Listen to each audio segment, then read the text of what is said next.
The Prophet sallallahu alaihi wasallam said that the angels do not enter houses where there's pictures and dogs.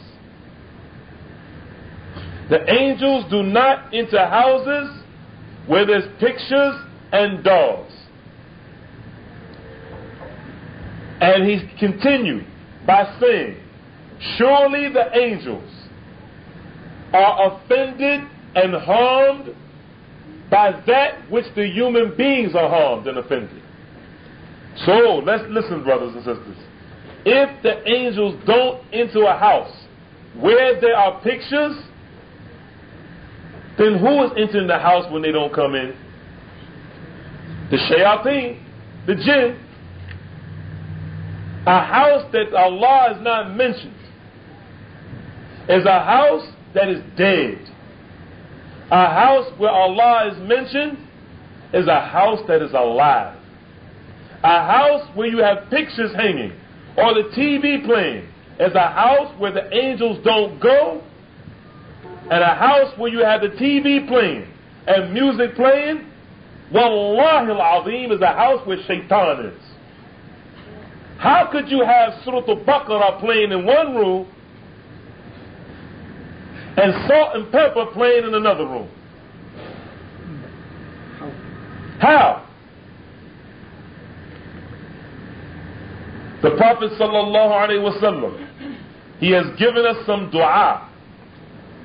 And these dua, brothers and sisters, are dua that we need to learn. Some of those dua are as follows. When you enter the house,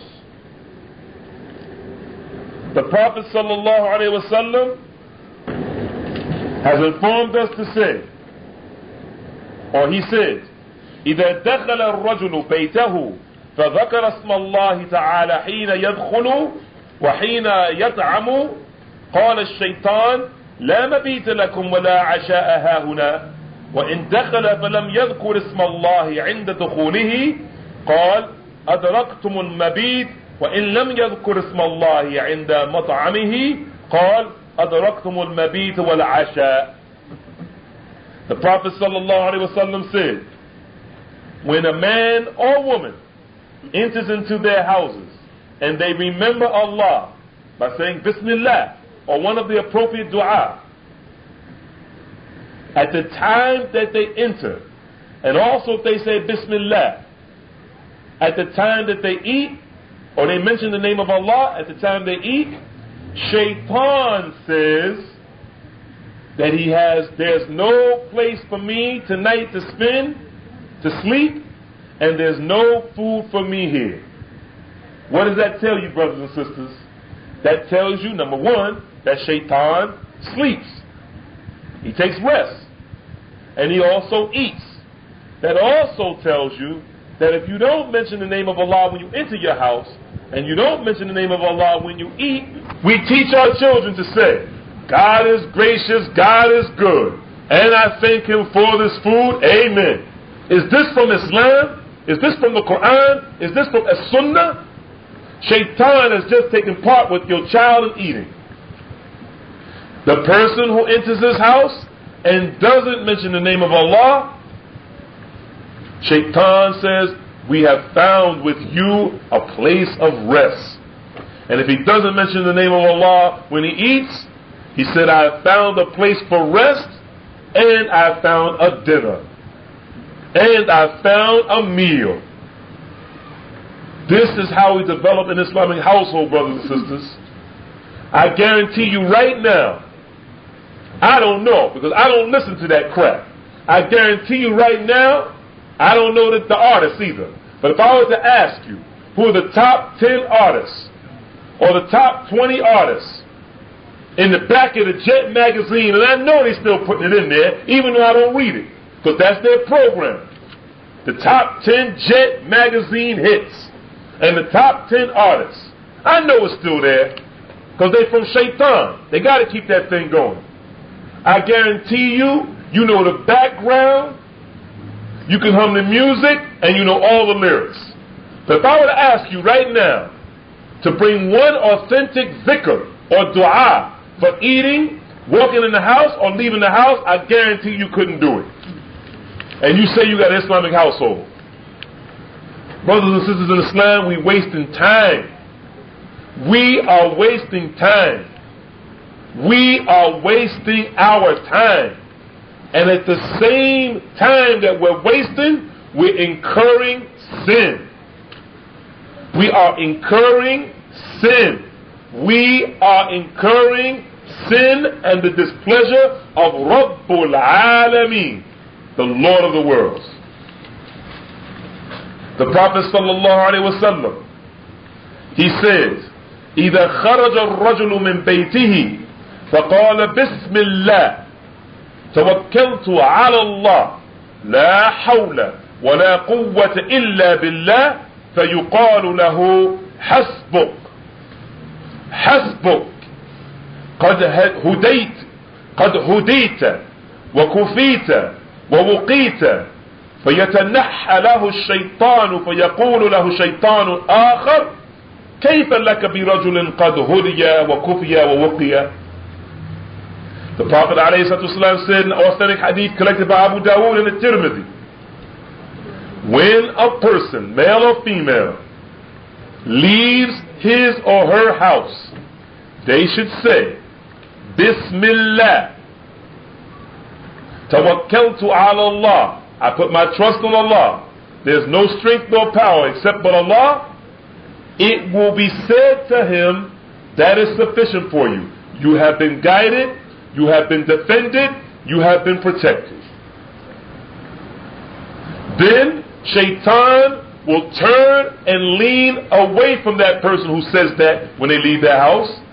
And another Shaitan who's squatting will say to that Shaitan who was squatting to catch you before you said it, how and what are you going to do with a person who's been guided, defended, and protected? There's nothing you can do. Just by making those words, just by saying that dua, Shaitan you've been defended, guided, and protected from Shaitan. When we leave our houses, we don't say anything.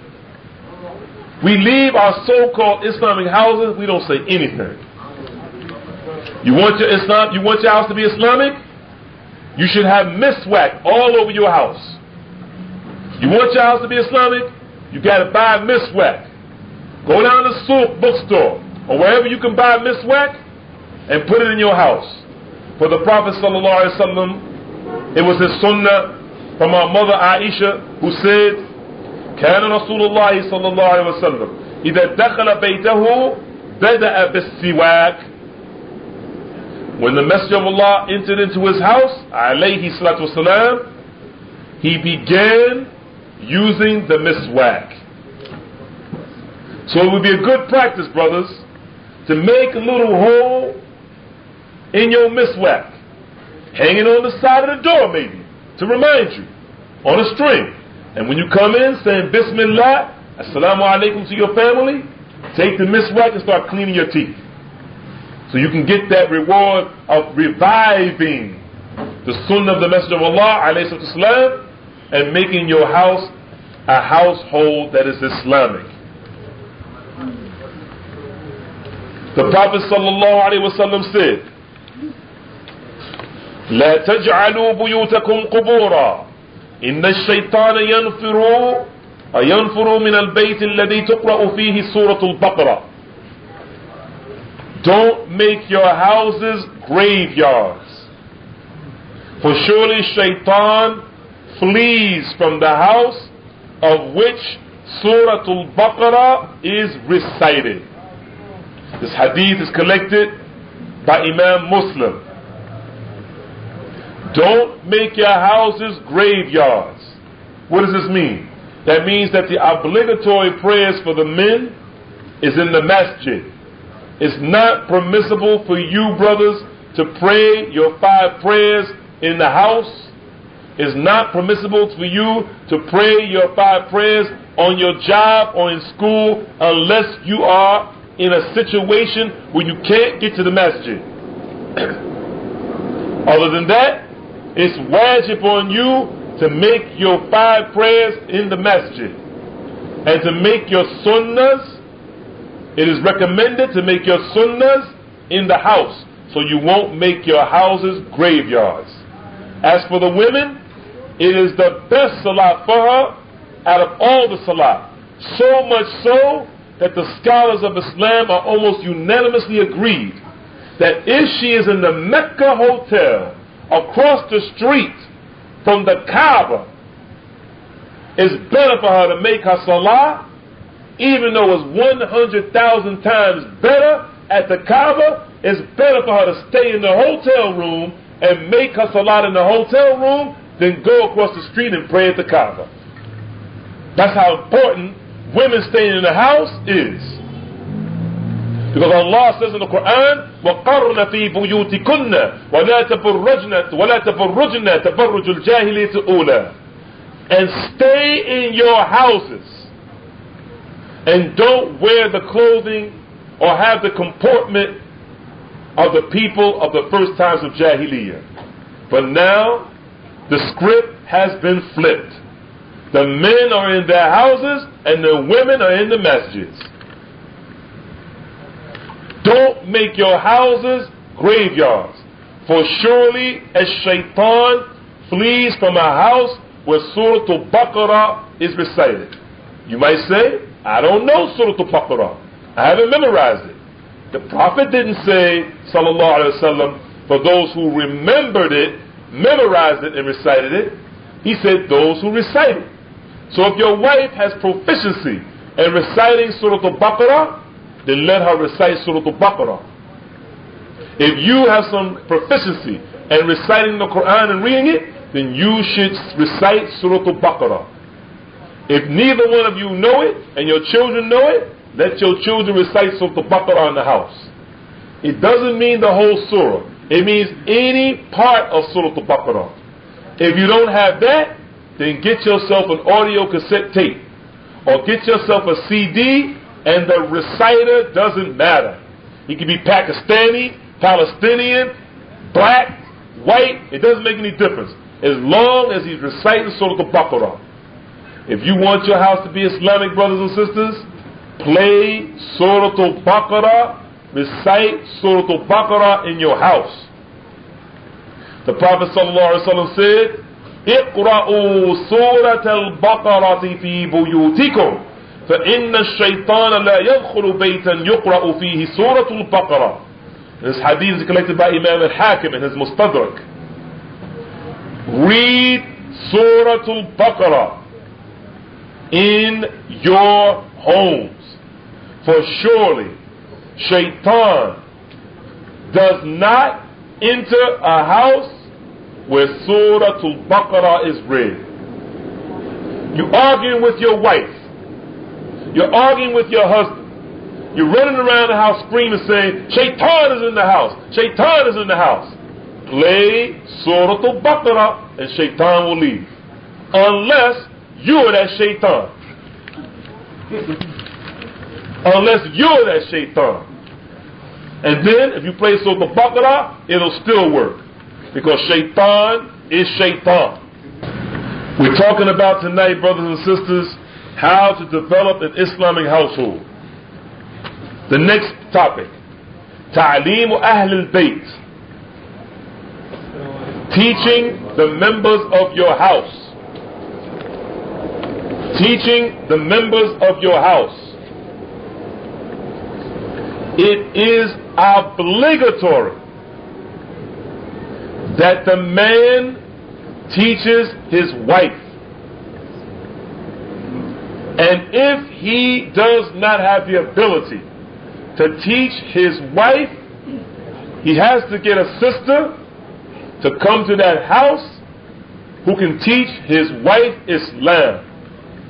And if he can't find a sister to teach his wife Islam, then he has to let her go to the masjid, as long as she observes the hijab.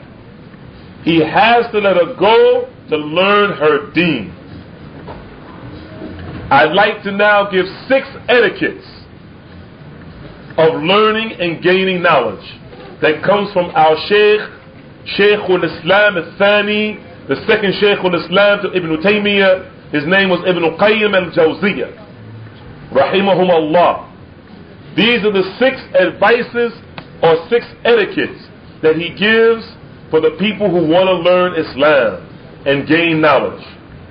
Number 1, asking questions in a good manner. Asking questions in a good manner.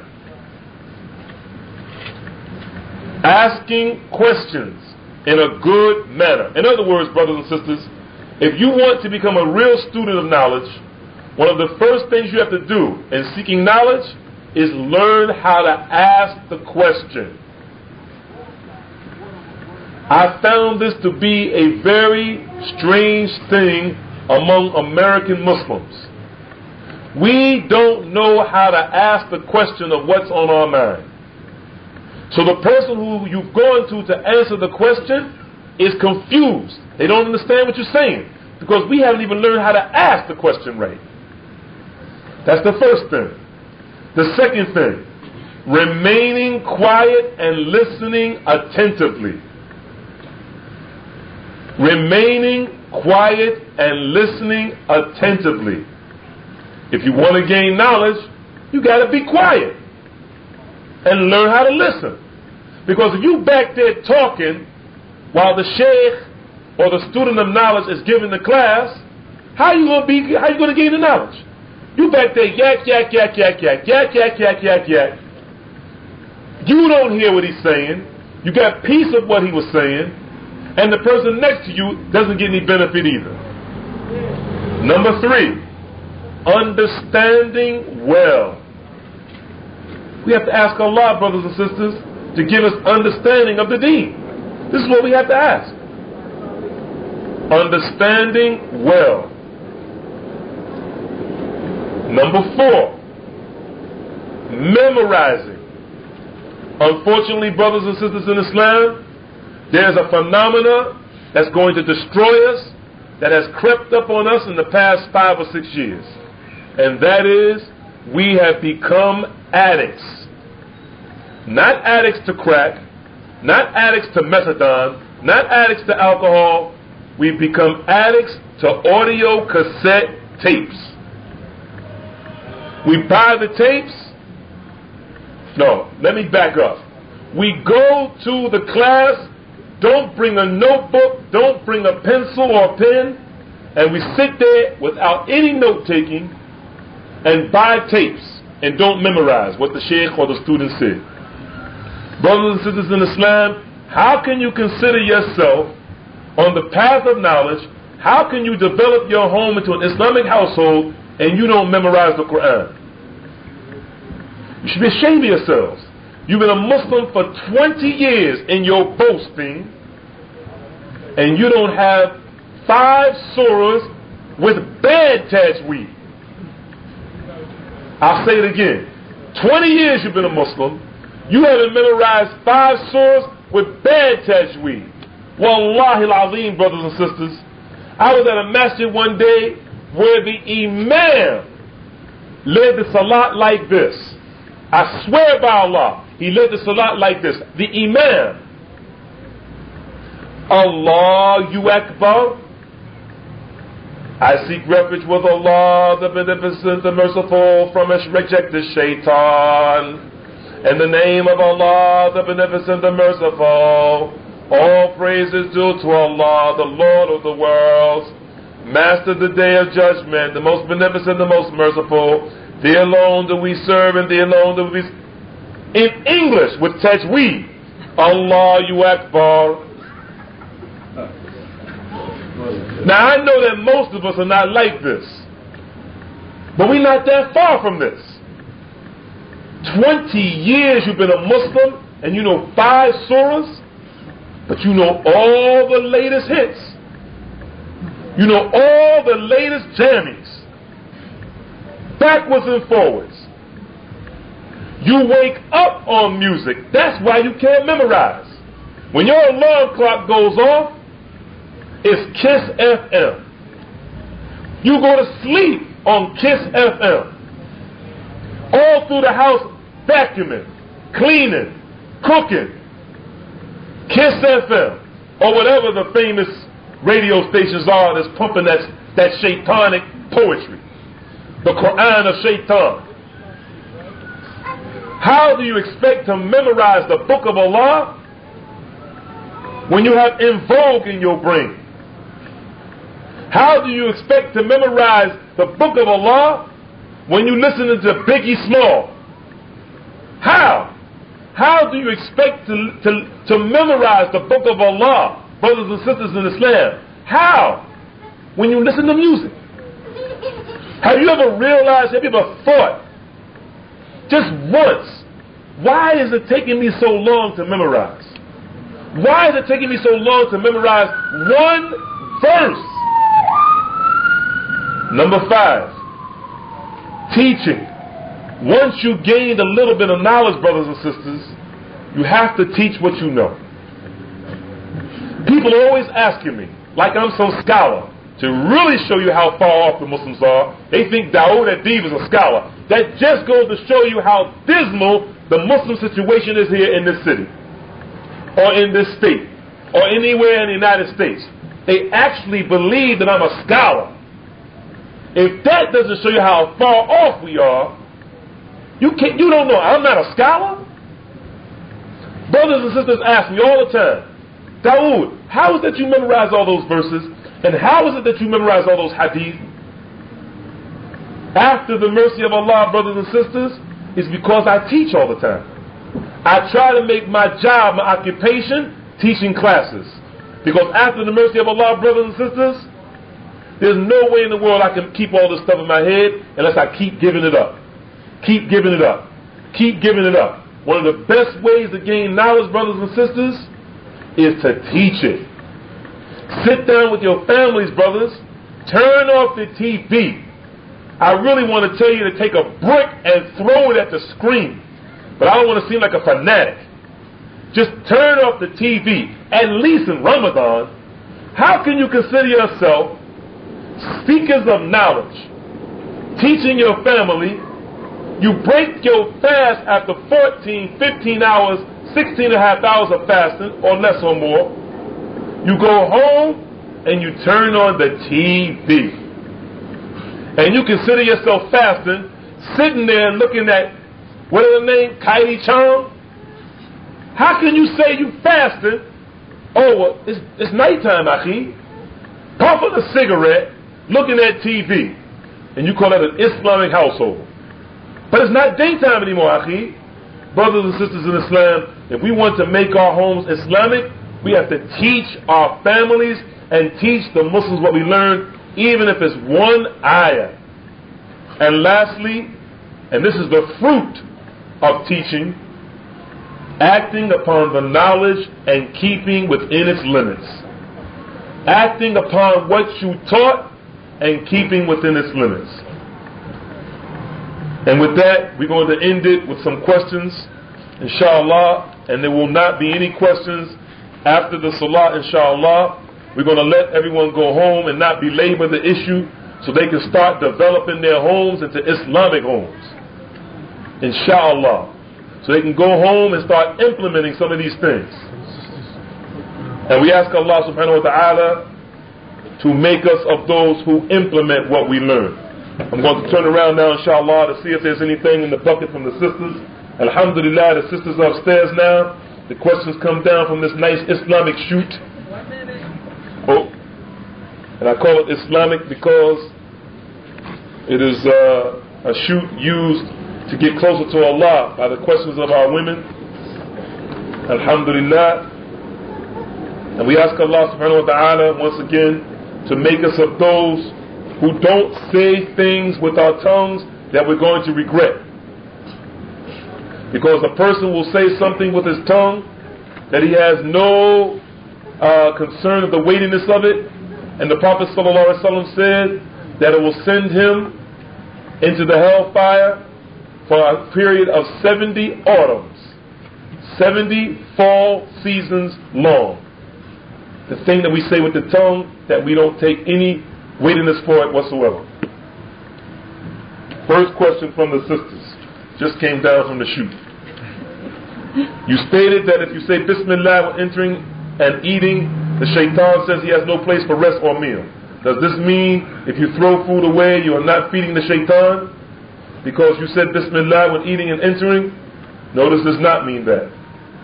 Throwing food away, of course, is a reprehensible act in Islam. We should stay away from wasting the food. If we forget, by the way, that to say the Bismillah or the appropriate dua, because there's more than just Bismillah, but we can say Bismillah and that'll be sufficient, alhamdulillah. If we forget to say Bismillah, shaitan will eat with us. But the Prophet ﷺ said, if the person remembers before they finish eating and drinking saying Bismillah, and he says Bismillahi awwalahu wa akhiruhu, then shaitan throws up in his stomach what he ate with you. If you remember before you finish eating and you say Bismillahi awwalahu wa akhiruhu, in the name of Allah, in the beginning and the end, then shaitan, whatever he ate, Allah causes him to throw up what he ate with you. It seems as though, here's another one. This thing reminds me of those chutes in the office buildings where you put the mail. This is a question of behavior in the masjid. Can you please explain the etiquettes of behavior in the masjid for brothers and sisters and their children? Inshallah, we're going to discuss this in the future, in the very near future, because we don't have time right now. The subject is Islamic household. So we're just going to, if you would allow us, we're going to leave this question, put it in the box where the questions go, if we have a box, I don't know, but we should get one, inshallah. And we're going to deal with this in a separate topic on the etiquettes of the masjid. Right now we're talking about the house. Now, one of the things that you neglected to mention about and having keeping in our household is dates. And also, I was reading a book concerning the music, and in reading this book, the author was saying that the effects of music, that this woman had given birth, and she didn't even realize that she had given birth because she was in a cinema watching a movie, and there was some music that was taking place. La ilaha illallah. The effects that the music had on. Our brother in Islam, Mustafa, Hafizahullah, may Allah preserve him and all of us, he said that I neglected to mention, actually I didn't neglect to mention it, actually I was going to mention it when we got to the aspect of food in the house, developing an Islamic household and the section on food, because I have a big thing that I'm putting together when we get to the topic of food in the house, and what type of foods we're going to eat, and when we should eat, and how we should eat, what hands should we eat with, how we should eat together. But since he mentioned it, I'm going to mention it. He said, I neglected to mention about dates, that we should have dates in the house. I believe that he's referring to the hadith that the Prophet ﷺ said, Baytun la tamara fihi ka baytun la ta'ama fihi. A house where there's no dates in it is like a house where there's no food in it. A house where there's no dates in it is like a house where there's no food in it. In another narration he said, a house where there's no dates in it is like a house where the inhabitants of that house are hungry. So you can have all the stuff you want, but it's highly recommended to have dates in your house. And I don't see any more questions from the sisters, so I'm assuming that that's it now. Can you give the transmission for the hadith where you said that for a brother to backbite his brother is stronger than committing zina with your mother? No, the hadith that we mentioned was the hadith of riba, that the least part of riba is like having sex with your mother, and the worst part of riba is dishonoring your brother.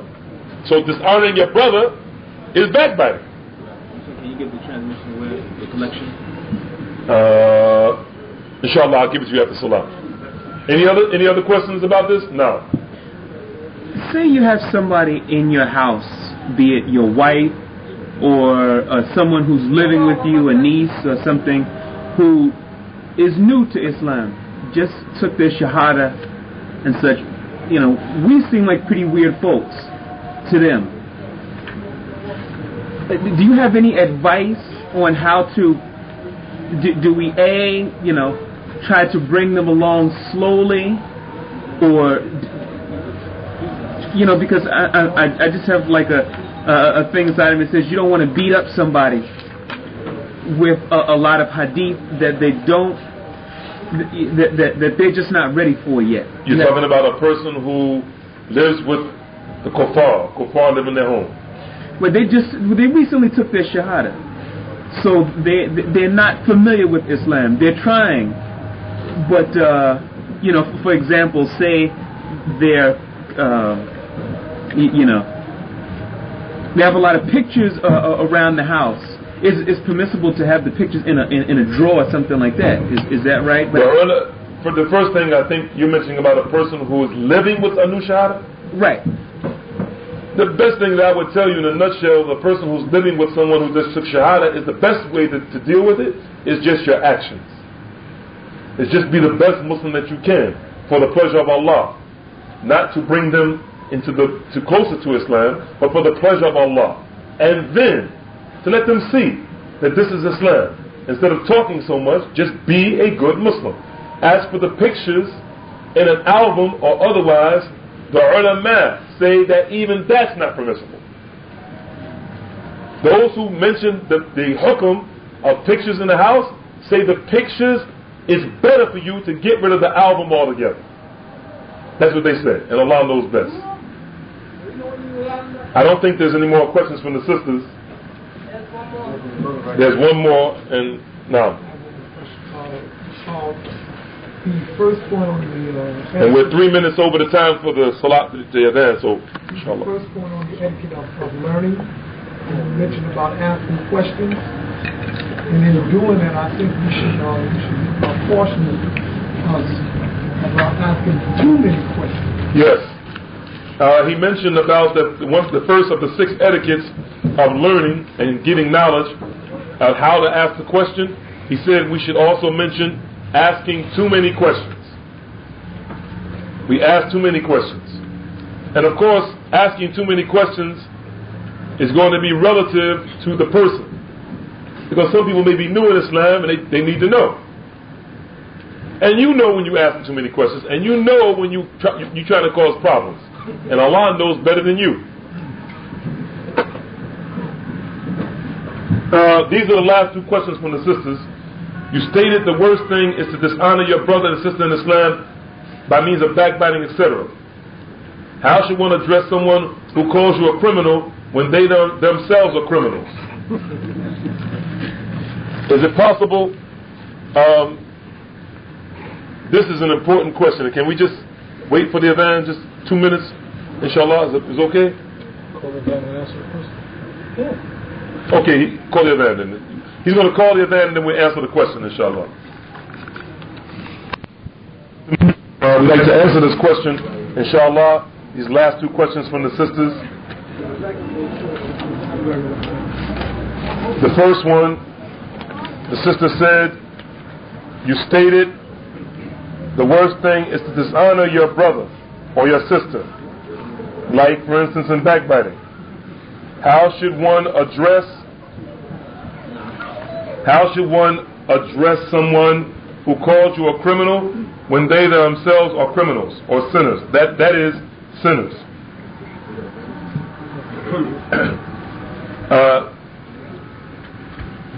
Before we answer this question quickly, I'd like to say that there is a principle in enjoying the good and forbidding the evil. And I hope that the brothers, inshallah, just let me get your attention for a minute, brothers. Just let me get your attention for a minute, please, if possible. Because this is a very important principle that I think most of us, probably the vast majority of us, are not aware of. In the principle, in the principle of al-amru bil ma'ruf wa nahy 'anil munkar, enjoining the good and forbidding the evil, it has 4 aspects. Enjoining in the good and forbidding the evil has 4 aspects. Number 1, enjoining the good on yourself and forbidding the evil on yourself. Enjoining the good on others and forbidding the evil on others, from others. But at the same time, you are obligated to enjoin the good on others, even though you don't enjoy the good yourselves. And you are obligated to forbid the evil of others, even though you don't forbid the evil on yourselves. This is not hypocrisy. This is not hypocrisy. Hypocrisy in the English language is not what is hypocrisy in Islam. The scholars of Islam, like Imam al-Nawawi, who wrote Riyadh al-Salihin, he and others say that the principle of enjoining the good and forbidding the evil is so important that if you are drinking alcohol and the person who's drinking alcohol is sitting right next to you with you, you are obligated to hold his hand from drinking the alcohol even if you were drinking it yourself. This is Islam. This is Islam. But in our minds, because we don't know this principle, we say that person is a hypocrite. How can he tell me to wear a khimar and stop wearing my ears out, which is haram? To have your ears out, sister, is haram. To have your neck showing is haram. To have your feet showing is haram. To see the size of your bones is haram. To see the color of your skin to your clothes is haram. Haram. Haram. To wear perfume outside is haram. To wear lipstick outside with makeup is haram. If you know the brother smokes reefer, he is obligated to tell you you can't do that, even though he's smoking reefer. Because enjoying the good is on yourself and others, even if you're not doing it. And forbidding the evil is obligation on you, even if you're not doing it. And Allah knows best. So if the person is calling you a sinner, and you are, that's a khimar or a kufi you have to wear. At the same time, that person who's doing that, doing a crime similar or different from yours, they should abandon their own sins. But that doesn't mean that they can't tell you not to abandon yours. Do you understand, brothers? So if a person is not praying, or a person is not fasting in Ramadan, and you're not, if he's not praying and you're not fasting in Ramadan, he has the right to tell you to fast in Ramadan. And you don't have the right to say, you can't tell me that because you don't even pray. No, you have to tell him, you're right, Akhi, I should be fasting in Ramadan and you should pray. You don't have the right to tell him he can't tell you or she can't tell you. Because if that was the case, as Imam al-Nawawi said, if we had to wait for everybody to be correct before they enjoin the good and forbid the evil, sin and corruption would take over. Which of us is sinless so we can say now, I can tell you what to do and nobody can say anything to me? There's nobody like this. This is ridiculous to think. I'm not saying the person who sent the note is ridiculous. I'm not saying the person who sent the note is ridiculous. I'm saying it's ridiculous to think that you have to be without sin to tell somebody to stop committing a sin. This is a trick from Shaitan.